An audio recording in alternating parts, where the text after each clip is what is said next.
Hello दोस्तों, मैं तेरा यादव आप सबका स्वागत करती हूं हमारे YouTube channel Shubham Hindi academy में।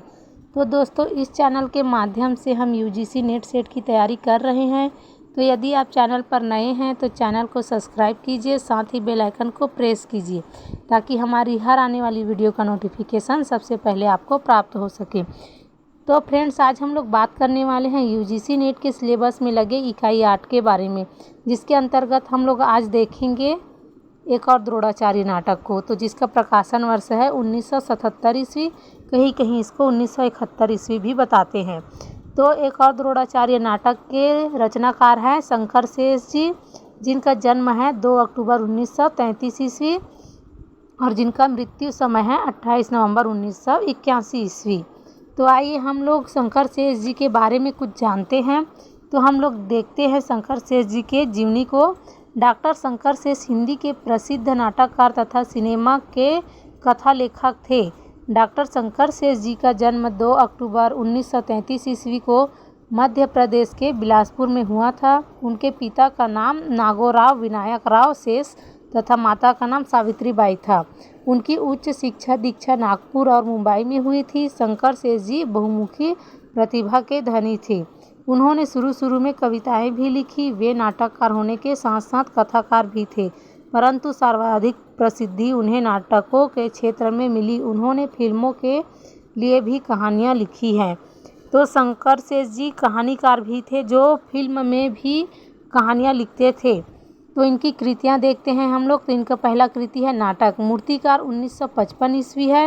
रत्नगर्भ 1956, नई सभ्यता नए नमूने 1956, बेटों वाला बाप 1958, तिल का ताड़ 1958, बिन बाती के दीप 1958, मंचन 1970 में, बाढ़ का पानी 1968 में, बंधन अपने अपने 1969 में, खजुराहो का शिल्पी 1970 में, फंदी 1971 में, एक और द्रोणाचार्य 1971 में। कालजयी जो रचना है उनका वो मराठी में 1973 में प्रकाशित हुआ और कालजयी हिंदी में 1973 में हुआ। जो इनके कालजयी रचना है वो मराठी में और हिंदी दोनों में प्रकाशित हुआ है।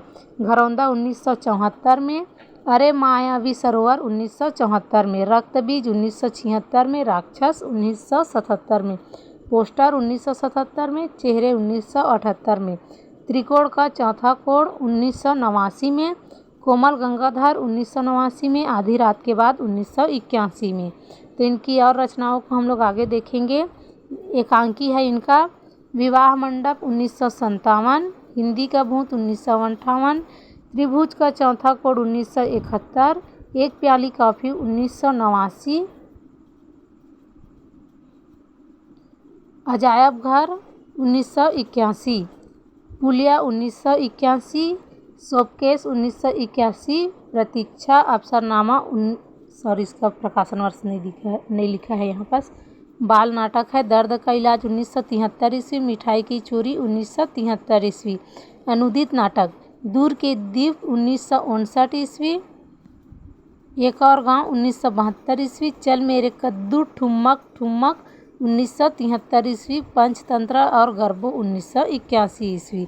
इनके उपन्यास है तेंदू के पत्ते 1956 ईस्वी में, चेतना 1971 ईस्वी में, खजुराहो की अलका 1972 ईस्वी में, धर्म क्षेत्र कुरुक्षेत्र 1980 ईस्वी में। पटकथा संवाद है घरौंदा 1978 ईस्वी और दूरिया 1989 ईस्वी। तो मित्रों, परीक्षा की दृष्टि से ये जो शंकर शेष जी की कृतियाएँ हैं, जितनी भी रचनाएं हैं, इनका सब महत्वपूर्ण है। तो आप लोग इसको परीक्षा के लिए ध्यान में रखते हुए नोट्स बनाते जाइए और साथ ही इसको रिवाइज करते भी जाइए। तो आगे हम लोग देखेंगे एक और द्रोणाचार्य नाटक की मुख्य बिंदु कि इसमें कौन कौन सी जो कथाएं हैं वो इम्पॉर्टेंट है। एक और द्रोणाचार्य नाटक का प्रकाशन वर्ष 1977 में हुआ था। कुछ लोग इस नाटक का प्रकाशन वर्ष 1971 भी मानते हैं। वही मैं आपको बताई ना ऊपर में कि एक और द्रोणाचार्य नाटक का प्रकाशन वर्ष 1977 में हुआ था, लेकिन कहीं कहीं इसको 1971 भी बताते हैं। शंकर शेष हिंदी के साठोत्तरी पीढ़ी के सुप्रसिद्ध नाटक थे। वे कवि और कहानीकार भी थे, किंतु नाटककार के रूप में वे अधिक प्रसिद्ध हुए। जो शंकर शेष जी हैं वो उनकी प्रसिद्धि नाटककार के रूप में अधिक है। एक और द्रोणाचार्य नाटक में वर्तमान शिक्षक की तुलना उस द्रोणाचार्य से किया गया है जिसने एक शिक्षक को अपने सिद्धांतों से समझौता करते हुए अन्याय सहने की परंपरा दे दिया है। तो ये जो एक और द्रोणाचार्य नाटक है उसकी तुलना जो वर्तमान में जो शिक्षक की मतलब कि जो भी उसकी दीन दशा चल रही है, उसकी जो सिद्धांत चल रही है, झूठ और सत्य के बीच जो फंसा हुआ है, वही एक और द्रोणाचार्य में भी है। तो नाटक ने पौराणिक कथा के माध्यम से आधुनिक समस्या का हल ढूंढने का प्रयास किया है।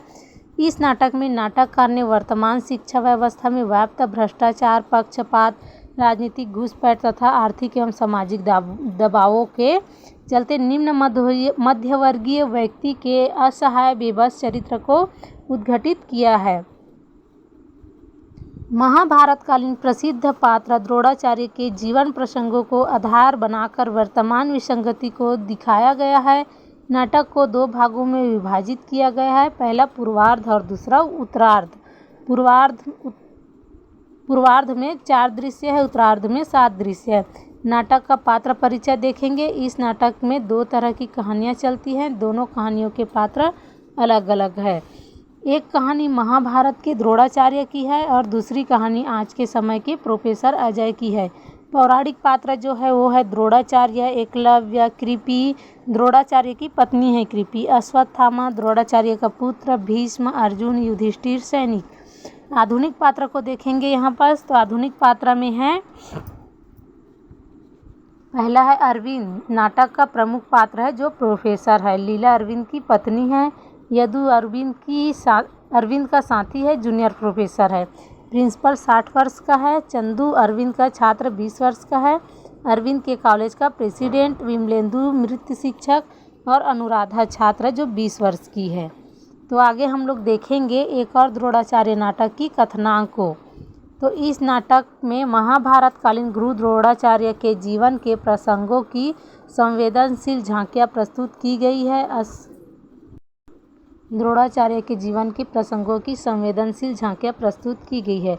अश्वत्थामा का कृपि से दूध पीने की याचना करना। जो अश्वत्थामा है जब छोटा रहता है तो अपनी माँ से दूध पीने की याचना करता है, इसको दिखाया गया है। और दूसरा है द्रोणाचार्य का कौरव पांडव कुमारों का आचार्य बनना। जो ये द्रोणाचार्य लोग रहते हैं वो ना सबसे पहले मतलब कि एकदम गरीब रहते हैं। जब भी इनको मतलब कि प्रस्ताव आता है कि ये लोग कौरव पांडव के आचार्य बनने का इनको सौभाग्य मिलता है।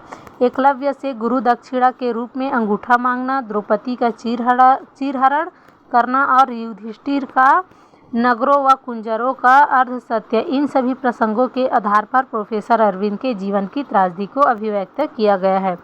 अरविंद एक मध्यवर्गीय आदर्श और सिद्धांतों पर चलने वाला व्यक्ति है। वह एक प्राइवेट कॉलेज का अध्यापक है। उस पर अपनी कैंसरग्रस्त मां और विधवा बहन की जिंदगी निर्भर है। लड़का मेडिकल कॉलेज में भर्ती होने वाला है। अरविंद के कॉलेज का प्रेसिडेंट एक व्यापारी है। उसने अपने व्यक्तिगत लाभ के लिए शिक्षण संस्थाएं खोली है। वह कॉलेज के प्रिंसिपल को प्रलोभन और धमकियां देकर ग्रांट के रूप में लेकर अपने लेन देन के व्यवसाय में लगा देता है और हजारों रुपए कमाकर कॉलेज को लौटा देता है।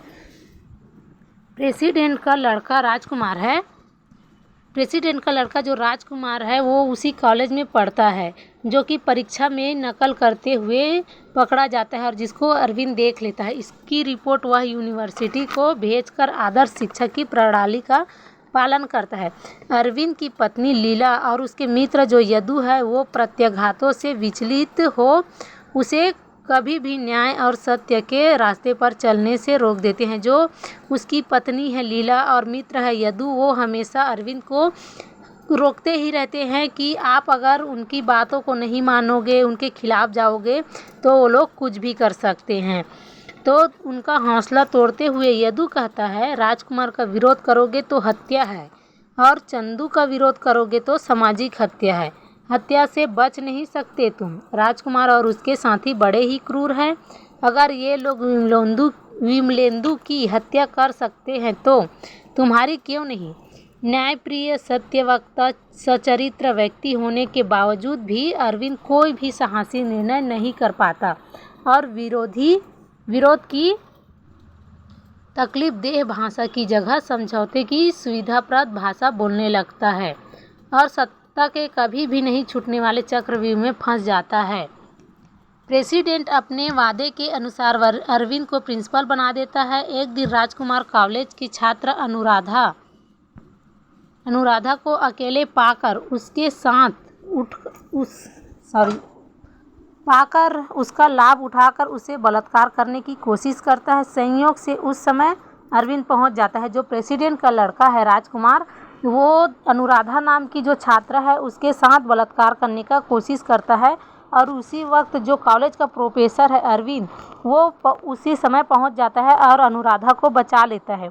अनुराधा उसके कहने पर राजकुमार के विरुद्ध रिपोर्ट तो कर देती है, किंतु इस बार भी प्रेसिडेंट बीच बचाव का रास्ता ढूंढकर केस को रफा दफा कर देता है। अनुराधा इस मामले से दृढ़ता से आगे बढ़ती है, पर राजकुमार के गुंडे उसे मारकर रास्ते में फेंक देते हैं और लोग उसे आत्महत्या समझते हैं। यही कहानी एक मोड़ लाता है। प्रेसिडेंट बीमार पड़ जाता है। ब्लड प्रेशर की तकलीफ से निस्तार पाने के लिए वह डॉक्टर की सलाह से सुबह शाम घूमने जाने के लिए तैयार हो जाता है। अब प्रेसिडेंट रोज अरविंद के साथ टहलने जाने लगता है और वह एक शाम गिरकर मर जाता है। जो प्रेसिडेंट है वो रोज टहलने जाता है बीमारी के कारण और एक शाम वह गिरकर मर जाता है। अरविंद पर प्रेसिडेंट को धकेल कर मार देने का अभियोग चलाया जाता है। चंदू चश्मदीद गवाह के रूप में अरविंद के खिलाफ गवाही देता है। यह नाटक चंदू के अर्ध सत्य के साथ ही समाप्त हो जाता है। जो कॉलेज प्रोफेसर अरविंद है वह भी बार बार झूठ बोलता है। पहले तो चंदू को नकल करते हुए फंसाने के लिए झूठ बोलता है और दूसरा है अनुराधा की जो गवाह रहता है वो उस पर भी वो झूठ बोल देता है।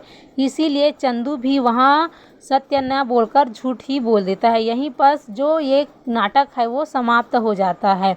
तो हम लोग एक और द्रोणाचार्य में क्या देखें कि पहले जो द्रोणाचार्य थे उन्होंने द्रौपदी के साथ जो भी हुआ उसको देखते रह गए और मतलब कि अर्जुन को धनुर्धर बनाने के लिए एकलव्य से उनका अंगूठा मांग लिया। यही जो पहले द्रोणाचार्य ने किया वही चीज़ वर्तमान में भी जो प्रोफेसर अरविंद है वह दोहराता है। इसीलिए इस नाटक का नाम एक और द्रोणाचार्य रखा गया है।